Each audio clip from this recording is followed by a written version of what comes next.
Students, today's topic is interpretation from different position time graph. Means position time graph से क्या क्या interpretation हम लोग फाइंड कर सकते हैं. ठीक है. फर्स्ट केस वन इज़, ये ग्राफ आपका है, केस वन का ग्राफ है. इसमें आप देखिए जो पोजीशन आपको दिख रही है वो थ्रू आउट क्या है, वो थ्रू आउट कॉन्स्टेंट है. ठीक है. ये एक्स एक्सिस पे टाइम है और वाई एक्सिस पे पोजीशन है. ठीक है. तो इसमें देखो t इक्वल टू 0 पे जो पोजीशन है वो आपको 6 पे दिख रही है. 1 पे अगर आप देखो तो भी ये पोजीशन 6 पे ही है. 2 पे देखो तो भी पोजीशन 6 पे, 3 पे फिर भी वहीं, मतलब through out position is not change. ठीक है. आपने इसको, अगर आप इसको ड्रॉ करते हो, इन सारे पॉइंट्स को अगर आप ज्वाइन कर देते हो तो ये हमें स्ट्रेट लाइन मिल जाती है, कांस्टेंट लाइन मिलती है. ठीक है. तो पोजीशन क्या हो रही, through out the time change नहीं हो रही है.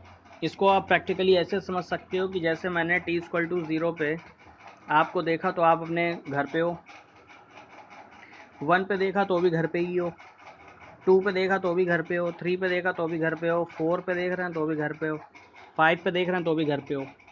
तो मतलब थ्रू आउट जो हमारा टाइम इंटरवल है, जिस टाइम इंटरवल तक मैंने आपको देखा तो आपने घर पे ही हो, आपकी पोजीशन में कोई चेंज नहीं हुआ, मतलब जहाँ थे आप वहीं रुके हुए हो. ठीक है. तो इसका ये मतलब है आप क्या हो, आप रेस्ट पे हो. ठीक है. मीन्स आपकी पोजीशन में कोई चेंज नहीं हो रहा है. ठीक है. बात समझ में आ रही है. नेक्स्ट केस में देखो, अच्छा एक चीज़ और भी यहाँ से समझ सकते हो, जैसे स्लोप है. ठीक है. तो पोजीशन टाइम ग्राफ का जो स्लोप होता है उससे हमें क्या पता चलता है, पोजीशन टाइम ग्राफ का जो स्लोप होता है उससे हमें क्या पता चलता है, उससे हमें वेलोसिटी पता चलती है. ठीक है. और स्लोप कैसे फाइंड करते हैं, स्लोप फाइंड करते हैं जो भी मतलब एक्स एक्सिस के साथ कितना एंगल बन रहा है. तो आप लेकिन इस केस में देखो, इस केस में क्या एक्स एक्सिस के साथ कोई एंगल बन रहा है, नहीं बन रहा है, क्योंकि ये पैरेलल है एक्स एक्सिस के. ठीक है. तो थीटा इक्वल टू यहाँ पे क्या होगा, 0. थीटा इक्वल टू क्या होगा, 0. अगर थीटा इक्वल टू 0 है तो आपका जो m इक्वल टू होगा वो भी आपका tan 0 क्या होता है, 0. ठीक है. तो m आपका 0 हो गया, m 0 हो गया, मतलब वेलोसिटी क्या हो गई, 0. तो यहाँ से वेलोसिटी भी क्या हो गई, 0. अगर वेलोसिटी 0 है तो इट मीन्स क्या, बॉडी क्या है, रेस्ट पे है. ठीक है. स्लोप से भी आप इसको देख सकते हो. ठीक. अब बात करते हैं केस 2 की.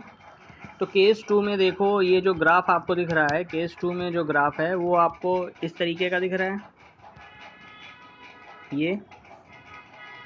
तो यहाँ पे थीटा की कुछ ना कुछ वैल्यू है. ठीक है. यहाँ पे थीटा की कुछ ना कुछ वैल्यू है. और एक चीज़ और देखो कि जो टाइम है, टाइम के साथ साथ आपके पोजीशन भी कंटिन्यूसली चेंज हो रही है. जैसे 1 पे इसकी पोजीशन 1 है, 2 पे इसकी पोजीशन 2 है. ठीक है. 1 पे पोजीशन 1, 2 पे पोजीशन 2, 3 पे 3, 4 पे 4, 5 पे 5. इस तरीके जब आप लाइन को ज्वाइन करोगे तो आपको ये लाइन मिल जाती है. इसका क्या मतलब, position is increasing with time और चेंजिंग विद टाइम.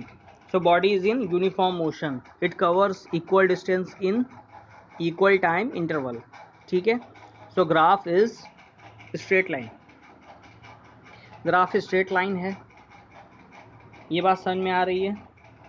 आप स्लोप भी देख सकते हो. ठीक है. तो स्लोप अगर आप फाइंड करोगे तो थीटा इक्वल टू 45 आ जाएगा, क्योंकि tan theta equal to y upon x करोगे तो 4/4, m इक्वल टू 4/4, ये 1 आ जाएगा. m की वैल्यू 1 का मतलब क्या हो गया, m की वैल्यू अगर 1 है तो थीटा इक्वल टू आपका 45 हो जाएगा, क्योंकि tan 45 आपका 1 होता है. ठीक है. यानी कि बॉडी क्या है, यूनिफॉर्म मोशन में है. ठीक है. बॉडी क्या यूनिफॉर्म मोशन में है. ठीक. अब बात करते हैं थर्ड केस की. तो थर्ड केस में देखो क्या हो रहा है यहाँ पे, तो थर्ड केस में आपका देखो 0 to 1 तक अगर आप ऑब्जर्व करो इसको, 0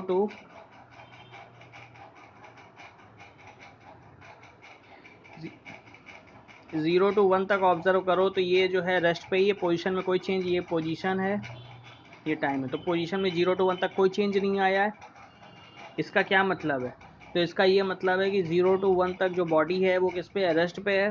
फिर 1 से 4 तक ये स्ट्रेट लाइन है, तो उसके बाद ये यूनिफॉर्म मोशन परफॉर्म कर रही है। क्लियर हो गई बात।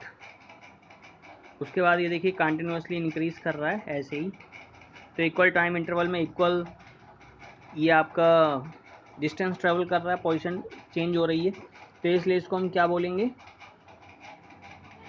कि ये जो है ये बॉडी यूनिफॉर्म मोशन पे है। और लेकिन इसमें मतलब आपको दो चीज़ें लिखनी पड़ेंगी, एक आपको दो इंटरवल लेने, एक तो 0 to 1 का, तो 0 to 1 में क्या है, बॉडी रेस्ट पे है, और 1 के बाद जैसे 4 तक मैक्सिमम इसमें दिखाया है, तो 1 to 4 क्या है, यूनिफॉर्म मोशन।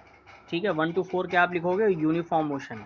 ठीक है, अब बात करते हैं नेक्स्ट केस, केस 4। तो केस 4 में देखो आप, इसमें वही पोजीशन टाइम ग्राफ, तो 0 to 1 अगर आप देखो, 0 to 1, तो ये आपका स्ट्रेट लाइन है। इसके बाद क्या हो रहा है, हल्का सा ये थोड़ा सा कर्व जो है इसका स्लोप हल्का सा चेंज हुआ है, और फिर एकदम से चेंज हुआ है, फिर उसके बाद ये ऐसे कांस्टेंट हो गया है। तो इसको हमें कई सारे इंटरवल पे डिफाइन करना होगा, क्योंकि हम एक ही ग्राफ एक्चुअली क्या है, मतलब अलग अलग पार्ट्स में ये बना हुआ है ग्राफ, हम इसको एक जैसा इंटरप्रेट नहीं कर सकते। तो 0 to 1 अलग अलग इंटरवल में डिफाइन करते हैं। तो 0 to 1 में ये ग्राफ जो है यूनिफॉर्म मोशन, ठीक है, लगभग वो स्ट्रेट लाइन है, तो 0 to 1 में ये स्ट्रेट लाइन है, तो यूनिफॉर्म मोशन को रिप्रेजेंट करेगा। और 1 to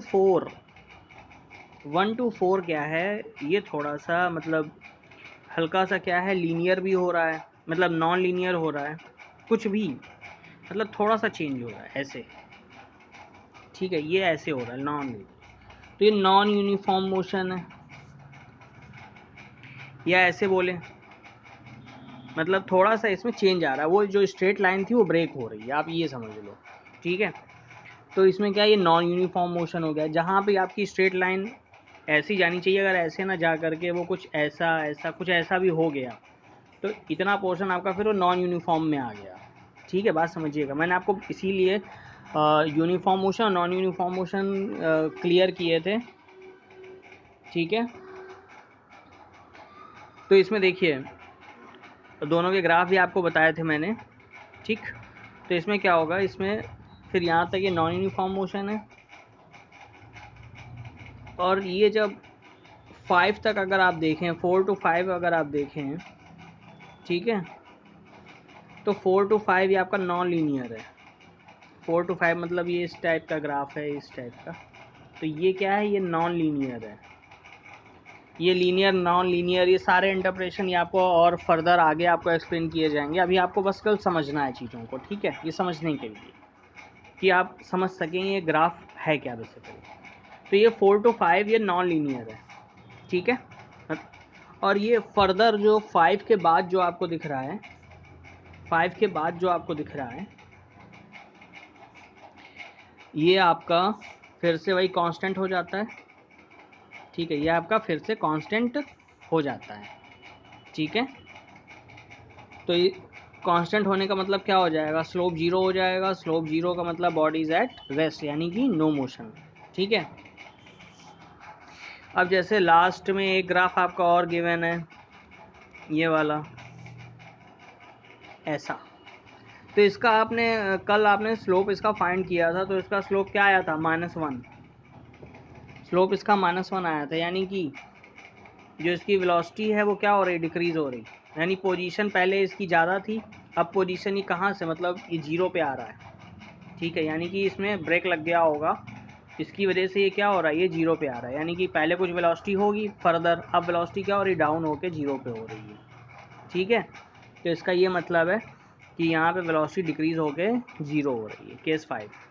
ठीक है, तो ये सारे इंटरप्रिटेशन थे, इनको आप जो है अपना कॉपी पे नोट कर लीजिएगा। Okay, thank you.